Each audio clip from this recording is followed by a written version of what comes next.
Welcome back mga kaibigan. Na-miss niyo po ba ang boss kong pagkasama? So ito ang balita ko sa inyo ha. Gilas Pilipinas nasa Hong Kong na at Kai Sotto sa practice, no shoes lang, parang mababa ang ring dito sa lalaroan nila. At eto makikita nyo rin po dito ang reactions ng NBA coach, NBA commentator at former teammate ni Kai sa naging matchup ni Kai sa ex-NBA player na si Xavier Cooks.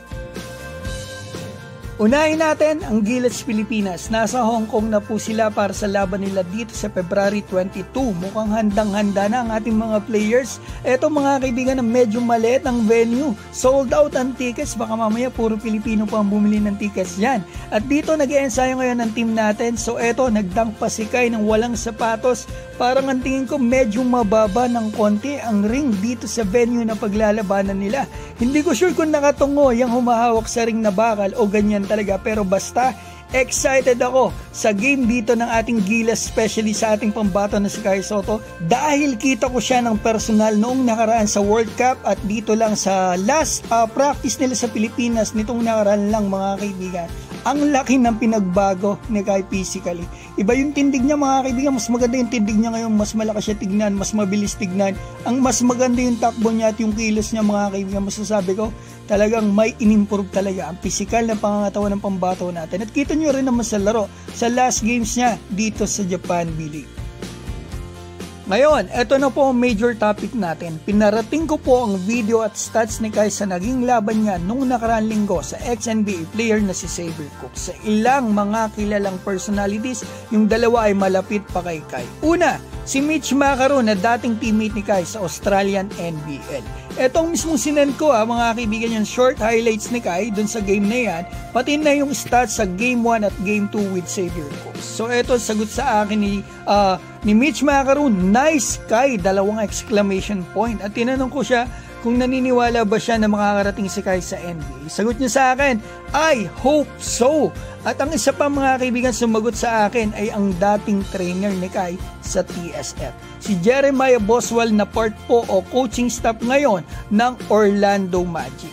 Nagkamali ako nang isinend sa kanya, walang stats yung game 2 sa dalawang picture. So eto, sagot agad niya sa akin, big time, I hope he keeps playing well. Mukhang natuwa talaga siya about dito. Kaya sinend ko yung stats nila ni Cook sa game 2 at ang sagot niya sa akin ay eto. Mukhang namangha talaga siya at natuwa sa pambato natin sa naging game nito kay Xavier Cooks. At eto yung last but not the least natin, si NBA Bo or Bo Estes. Yun pong nadirinig nyo na boses sa NBA top play, siya po yun mga kaibigan. Sinend ko rin sa kanya yung stats nila ni Cooks pati na yung short video at ang sagot niya sa akin ay eto. Are they match up? Xavier is way too small to be going head to head against Kai.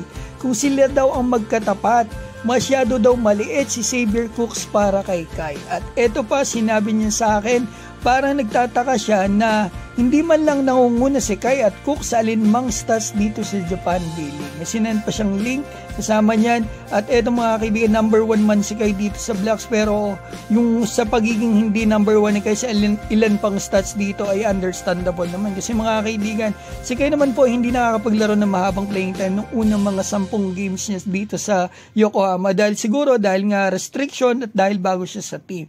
Si Xavier Cooks, 25 games, 27 minutes per game, 12 points lang ang average. At eto, tanda natin, Australian po pala si NBA Bo o Bo Estes. Magtataka talaga siya kasi kung makakamada si Xavier Cooks sa NBL pero sa Japan, hirap talaga. Dahil gaya nga po na sinabi ko, ibang level na ang B-League ngayon. So ayan mga kaibigan, ang balita natin, sana kahit papano ay nagustuhan po ninyo. At etong hiling ko lang, supportahan po natin ang Gilas Pilipinas, especially ang ating pambato na si Kai Sotto. At kung kayo po ay may opinion, i-comment nyo na sa baba at babatiin ko lamang po si Edward Blackbird TV, Kenneth Julius Jimeno, Richard Cabusor, Lisel Lutarino, Ervin J. Chan, Alvin Alejado, Rizalenos Riders Club, Bullet RJ TV, John Crisostomo, RDD, TV Cebu, Hello World at Cheng TV. Maraming salamat po sa inyo.